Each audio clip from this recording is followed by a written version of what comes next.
Capítulo 25 Sexo e Religião. Análises e interpretações do 25º capítulo do livro Vida e Sexo de Chico Xavier. Chico inicia esse capítulo explicando que a pessoa escolher vivenciar um compromisso religioso não a deixará isenta dos impulsos e inquietações sexuais presentes em si desde a fase animal e modificados de acordo com as pequenas conquistas que já obteve na fase humana. O sujeito que escolhe vivenciar o compromisso religioso passará por provações regeneradoras e educativas. Todavia, elas não transformarão o mundo íntimo de uma pessoa de uma maneira milagrosa. Apenas suas lutas de si para consigo mesmo farão com que ele conquiste, pouco a pouco, a elevação necessária. Para fins de esclarecimento, é necessário dizer que o que está sendo dito aqui, né? O sujeito entrar numa posição de religiosa, por exemplo, um padre, uma freira ou um monge, não quer dizer que de repente vai desaparecer dele a carga erótica,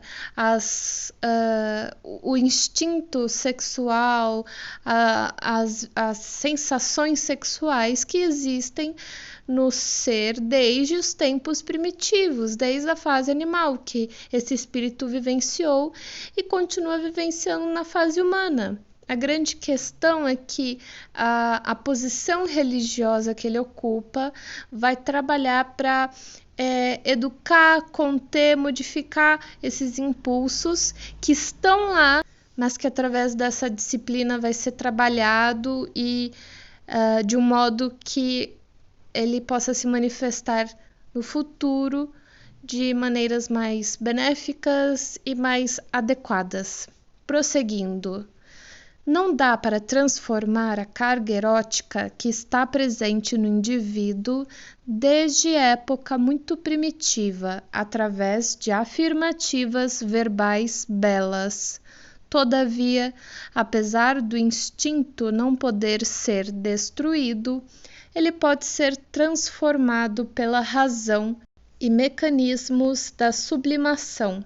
Deste modo, não faria sentido exigir que esses impulsos genésicos fossem extintos simplesmente porque o indivíduo está se dedicando à obra de Deus, pois afinal foi essa mesma providência divina que criou a existência desses impulsos e que deu a eles objetivos de aprendizado e perpetuação da vida. Vale dizer que esses mesmos indivíduos que exigem a extinção da carga erótica foram os mesmos que solicitaram no plano espiritual viver essa experiência para conseguir exercer controle sobre sua própria feição moral e, consequentemente, conseguir sublimar certas tendências e impulsos, ou seja, a vivência da experiência já está ofertando a melhora que ele necessita sem precisar de extinção nenhuma. Chico prossegue dizendo que, em alguns casos, são espíritos superiores que reencarnam para estar em uma posição de liderança em alguma instituição religiosa com o objetivo de desenvolver ações socorristas aos seres necessitados e fazer com que eles progridam. Essas almas mais elevadas que vêm para essas missões missionárias vibram em um amor mais sublime, um amor que está inacessível à compreensão dos seres em evoluções inferiores. Já os seres que ainda estão em expiação vivem a liderança religiosa com dificuldade, pois as inibições que lhes são impostas pela religião sobre a mente e o corpo lhe exigem muito empenho e comprometimento para não transgredir os preceitos.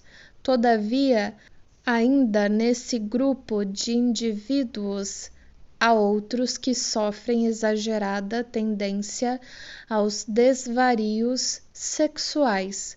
Vamos dizer que sentem muito desejo, sentem esses desejos com muita intensidade, etc. Além do mais, esses seres que apresentam essa exagerada tendência aos desvarios sexuais são os que temem a manifestação do seu amor, desejo, e muitas vezes condenam as pessoas no geral por se acomodarem em uniões que na verdade são respeitáveis e dignas. Para ficar claro, segundo Chico, eles receiam a si próprios, receiam suas próprias tendências e censuram o semelhante, porque, na verdade, inconscientemente desejam ter a mesma independência e conduta que eles têm. Observação minha: será que isso se aplicaria a religiosos que condenam com muita crueldade amor entre, por exemplo, homens? Estariam esses religiosos reprimindo o amor que sentem por homens através da represália contra os casais homoafetivos? Devido a não conseguir educar essa forte carga erótica e amorosa, segundo as imposições religiosas que vivencia, muitas vezes esses seres, que mesmo sendo propagadores fervorosos de sua fé, falham e se emaranham em deploráveis e complicadas experiências emotivas, ou seja, esse religioso que condenou as pessoas que se acomodaram em uniões afetivas ou vivências familiares foi o mesmo que caiu em experiências tenebrosas, experiências que aqueles que se uniram em uniões respeitáveis não correm o risco de cair. Vale dizer que não estamos dizendo que o matrimônio é melhor que o celibato, ou que o celibato é melhor que o matrimônio. A grande questão aqui é o respeito pela vivência do próximo e o foco na sua própria educação, contenção e evolução. É importante entender uma questão. Antes de renascer, o espírito escolhe ter uma vida nas restrições de uma missão religiosa, porque vê em si a necessidade de se autopoliciar e conter.